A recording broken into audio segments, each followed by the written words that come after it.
Like all media, video games often act as time capsules of the eras in which they were created. With the Super Nintendo library, you're getting a huge chunk of the 90s, and it's very apparent when you play games like Boogerman, Cool Spot, Mohawk and Headphone Jack, Killer Instinct, and Rap Jam Volume 1. Just that combination of gross-out humor, rad dude attitude, cheesy celebrities, and creeping violence and nihilism.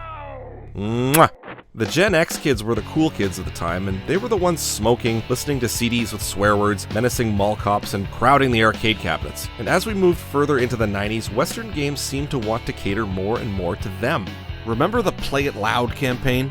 But there was one arcade game that threw every single ingredient of the 90s into a witch's cauldron and crafted something so absurdly Gen X you'd think it was a parody. And I'm talking about, and I swear to you this is the whole title, Revolution X Music is the Weapon featuring Aerosmith. So, already we're off to a great start. Released in 1994, it's something of an on-rails gallery shooter, and I'm not lying when I say that every second of this game is drenched in the fuck you mom and dad cultural milieu of the era. Look at this, I'm firing CDs at rollerblading riot cops. Here I am saving hot babes in cages. And interwoven into the story and soundtrack is none other than Aerosmith, the band that released that one album that had the cow with the pierced nipple on the cover. Yes, I know they did more than that, but for those of you who only know them from that one song from Armageddon, this is really what they were all about. Now, let's do some damage Aerosmith style. Now, I realize that there are different musical tastes out there, so I won't rag too hard on Aerosmith, but there's no denying that they embodied a sound and aesthetic that had the whole 90s in a headlock. Those Alicia Silverstone music videos, man. So yeah, this game was a Voltron of 90s shtick shoved right up your ass, and it did quite well. It was developed by Midway, who really had some swagger thanks to their success with Mortal Kombat and NBA Jam. And if you're watching this and getting huge narc vibes, well, that's because a lot of the same people who worked on that game worked on this game. Ah, narc. God, what an insane game that was. Oh, Jesus. Gameplay-wise, it was a lot like the T2 arcade game that was big at the time. In fact, they even sold conversion kits for those arcade owners who wanted to turn this into... You played with a realistic machine gun that even had kickback, adding to the badass allure. So, for the inevitable home console ports, everyone was wondering how the hell they were going to make it anywhere near as fun as the arcade, especially on aging hardware like the Super Nintendo. There's no way they could pull this off, right? Right. They failed spectacularly. Spoiler alert for the final score, but it is a bad one. Now, get your hazmat suit on because we're jumping right in. The year is 1996. Government and megacorporations have united to form a corrupt military regime under the title of New Order Nation, NON. This collective of seriously uncool dudes have declared war on youth culture, which the game describes as anything for anyone between the ages of 13 and 30. So guess what, Aerosmith? You're all safe because every single one of you was at least 40 when this game came out. All forms of music, TV, video games, and magazines are banned outright in this dystopian world. Magazines, remember those? The leader of this operation is the headmistress Helga, who looks like this. And yeah, I wonder if any young person playing this game ever got the slightest inkling that they were being pandered to. I'm surprised the NON weren't mandating infinite homework and broccoli as well. The game starts at Club X, where Aerosmith is set to perform live, and within seconds you can immediately see the compromises made to the SNES version. First of all, there was no way in hell you were going to get all the sprites and scenarios available in the arcade. In fact, there is very little that resembles anything from the arcade version. You're just kind of floating around the club, taking out absolute hordes of the same dude. You have a regular shot that could be upgraded, as well as a secondary shot that throws CDs at the enemy, making music literally the weapon, I suppose. You can replenish these CDs and pick up other power-ups by shooting the many destructible facets of the environment, which I'm glad they carried over from the arcade game. Oh, and if you're wondering how I'm moving the reticle around, well, that's just the plain old D-pad. You can use the SNES mouse if you want, but I have some real bad news. The shoot button is also the pause button, meaning you cannot shoot without simultaneously pausing the game, and that makes everything about as playable as you would imagine. Real friggin' dumb design there, guys. After moving through the club, you rock out with Aerosmith before they are kidnapped. But don't worry, Steven Tyler has left you a video that somehow plays on a broken TV. If you're watching this, then they've taken over. It's up to you now. Find our car and stop the New Order. And somehow his TV projection also throws a set of keys at you. Remember, music is a weapon. What?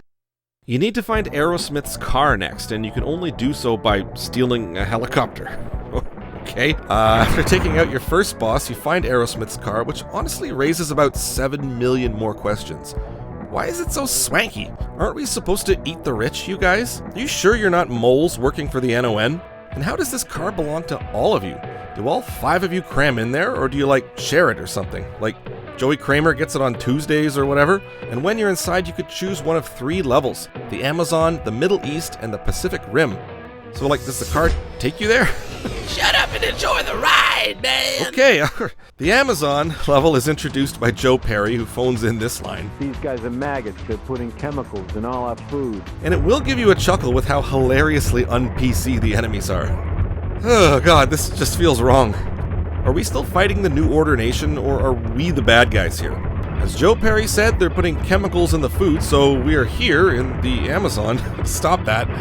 We do eventually find the place where the bad stuff is happening and storm the lab, taking out hazmat troopers and... Wait. Okay, I have more questions. Okay, never mind. The next level is the Middle East, and after that grossly insensitive display in the Amazon, I am terrified at what they're going to come up with here. Stop the New Order bus. I did not catch that, Joey, but really the whole level involves taking out this bus. Shout out to the youth work camp at the beginning with the babes swinging hammers in the derelict ruins of MTV culture. And shout out to the Sphinx, which for some reason looks like Rick Ross. Your third option is the Pacific Rim level, which, holy shit, looks about as phoned in as can be. The arcade version doesn't look particularly hard to emulate. Did they just get lazy here? Why am I fighting luchadors? The final level is also pretty lazy, and Tom Hamilton gives you the instructions. Tear down the wall. Okay, I'd like to think there are people who played this game completely unfamiliar with Aerosmith that were just like, who the hell is Tom Hamilton? The developer unfortunately completely removed the fight against Helga, but you do fight her final form, which looks ripped straight out of Duke Nukem, and in the pantheon of video game death howls, this one is easily top 5. So, you'll be happy to know that the game has unlimited continues as well as a secret ending if you find all the members of Aerosmith, including Tom Hamilton taking a piss. You can also play with a second player, but don't you dare celebrate the design of Revolution X. Even if you don't compare it to the vastly superior arcade version, you will still be disappointed in how repetitive and rudimentary the action and level designs are. But I'm gonna give it a hot take. I do love how stupid this game is. You know when stupid swings over the bar back into awesome again? Well, we're not quite there, but we're close. I laughed my ass off playing this thing, so I would highly recommend it if you just wanted to kick back and plug pure 90s kitsch into your brainstem. Let's dim that glow a little bit and talk gameplay. You'll be happy to hear that the controls are pretty simple. Y shoots your machine gun and the shoulder buttons fire CDs, and that's it. The CDs are naturally a lot more powerful, but you eventually reach a point in the game where it feels like your weapons barely make a dent. The machine gun in particular doesn't seem to take out guys as effectively as you would like, so you're hammering on the shoulder buttons, throwing CDs at them, which can really start to hurt the fingers after a while. And it's not really clear what exactly drains your health. See, the regular dudes always seem to be unloading their guns at you, but your health just kinda trickles down. It's not like House of the Dead where a massive red icon appears on the screen to indicate a loss of health. You kind of feel like you're just slowly bleeding out at all times until you see the continue screen. Ah, what even shot me there? Often you'll see projectiles launched at you, and similar to other gallery shooter games, you need to shoot them out of the air to avoid taking a hit. But you do reach a point where it is impossible to get them all, and you have to choose between shooting the projectiles and dying more slowly, or completely ignoring them, pounding the enemies and dying more quickly. And with unlimited continues, to hell with those projectiles. Another thing, some of the bosses have different parts that need to be destroyed in order to win. The problem is, sometimes you have no idea what you need to be shooting, and there doesn't seem to be any indication that what you're shooting is resulting in any damage. This helicopter here, I was shooting anywhere and everywhere for way too long trying to find the bloody hitbox. Please make it flash or change color or something. Extra annoying on the bus stage where you have a time limit to destroy the bus or else you'll fail the mission. What the hell else can I possibly shoot here? There are some branching paths in the game, like this elevator where you can pick a floor, but it's not as fleshed out as you would probably like it to be. And my god, sometimes the waves of enemies never seem to stop. Arcade games should always be hitting you with new scenarios and excitement to make every quarter worthwhile. You should never see areas like this part in the Amazon level where you'll use up 3 continues on the same wave of the same enemies over and over again. If I were paying money to continue, then this is easily where I would have walked away. And did I mention how bad it is to control this with the D-pad? Even if I didn't, I don't need to because I know you all knew that anyways. Very disappointing. Too bad about the terrible mouse controls, and too bad they never thought to add super scope functionality. So, the gameplay is pithy and confusing and unsatisfying. Surely this game will score high in the next category, right? Nope! So what is it exactly that makes this game look so bad? Well, I have a few theories, but mainly I just think they got a little too ambitious. See, like the original arcade version, they used digitized photographs of real actors. Makes sense to have Aerosmith look like Aerosmith, but the SNES's limited color palette meant that things were gonna get a little bit ugly, and for the most part we can deal with that. Mortal Kombat's digitized people looked good enough. Revolution X also uses Mode 7 to scale these sprites to add depth, and this is when we start looking bad. Anything that gets the Mode 7 treatment always looks a little worse by default, which can be okay when we're dealing with flat colors and cartoon aesthetics like in Super Mario World, but with these photorealistic sprites, blocky and ugly. We also get Mode 7 environments, which I think was a mistake. Look at the entrance to the club here. As we track around the building, we also zoom, meaning the whole environment needed to be Mode 7, and this adds a significant downgrade. Even areas that didn't need to be like this were made like this. Like, look inside the club. The destructible assets needed to be separate from the tracking background, and as a result, you can see them moving on a different interval almost. Even these toilet stalls get the pseudo 3D treatment, which really wasn't necessary. On top of that, the environments are already pretty ugly and bland, even without the scaling and effects. Look at how bad this looks. I'll repeat my SNES graphics rule of thumb. If it can be done on Mario Paint, it sucks. And let's talk about that final boss.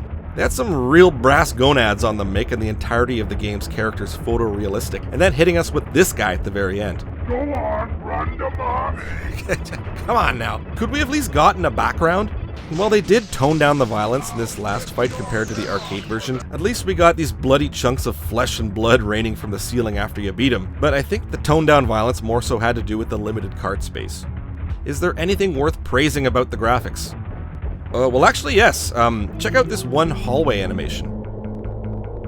Wow, that's borderline FMV quality stuff there. Where did this come from? It wasn't even in the arcade version.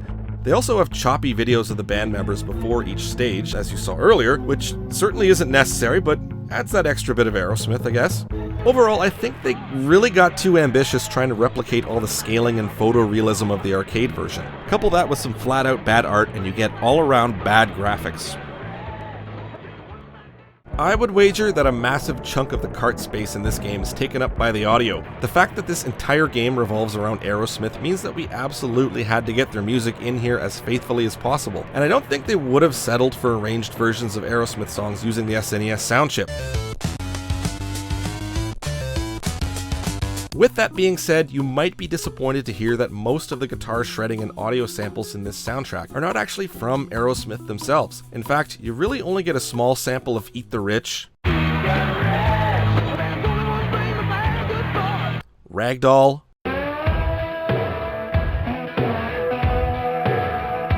Fever, and Dude Looks Like a Lady, as well as a Muzak Love in an Elevator in an elevator. The other Aerosmith sounding songs aren't Aerosmith as far as I can tell, but they sound like they could be. I mean, listen to the Helicopter Pursuit.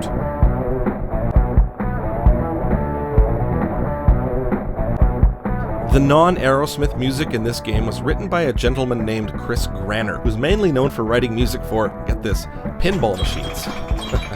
It didn't even occur to me that that was even a job. The guitar work was done by a guy named Vince Pontarelli, who definitely is not Joe Perry, and I wouldn't be so annoyed by this if these sampled non-Aerosmith licks didn't take up so much space on the cart. Furthermore, it doesn't take a keen ear to hear that these samples are compressed as all hell, but honestly, what did you expect? Taking up even more space on the cart is the spoken audio, which is somewhat unnecessary, but somewhat appreciated, I guess. They really didn't need to start the game with this. Wake up! The revolution has begun! Generation X is in effect! But I'll be damned if it doesn't get you pumped up. You've got the voice samples Looks from like the you band, made of it. course, as well as the chatty final boss. I've had worse. I've had worse. Okay, we could do without those, but don't take away that death howl. Let's hear it again. Awesome. Not even going to talk about sound effects, so let's just wrap this section up and say the audio is decent on account of the fact that they did a pretty good job integrating Aerosmith into an SNES game with all the space limitations that come with it. And if you don't like Aerosmith, well, you can take comfort in the fact that most of the music here wasn't actually written by them. Value! Where's the graphic? Oh, there we go. Value! You know what, guys? Pick this one up. I'm going to tell you why. It's $10. That's a cup of coffee at the airport. And while the game itself is a mess, technically it's a damn hilarious playthrough. You and your buddy could have a night well spent cracking some Labatt 50s and laughing your asses off playing this ridiculous novelty of a game. And you can find it almost anywhere. No, don't go on eBay and grab this. Hit up literally any retro gaming store and you'll find Revolution X amongst the games that aren't behind the glass case. You are going to get 2 playthroughs max of this thing though, but still. It's also available on a few other platforms like the Genesis, Sega Saturn, and PS1, with the disc-based system seeing a sharp uptick in quality. It might be better to play it on those if you can, or better yet, try to find a way to play the original arcade version, because that version isn't actually that bad. But yeah, Revolution X really shouldn't have come out on the SNES. You really get the feeling they were putting it out just to put it out, kind of like what they did with the T2 arcade game. The system just can't do it justice on a technical level, and on top of that, it doesn't even feel like they tried. So, we're gonna score this game a 3.2 out of 10. Yes, it's a hilarious encapsulation of the 90s, and that may be good for a quick laugh, but otherwise it's a comprehensive failure that does not belong on the Super Nintendo. Sorry boys, shit gig. Have fun. Wake up! The revolution has begun!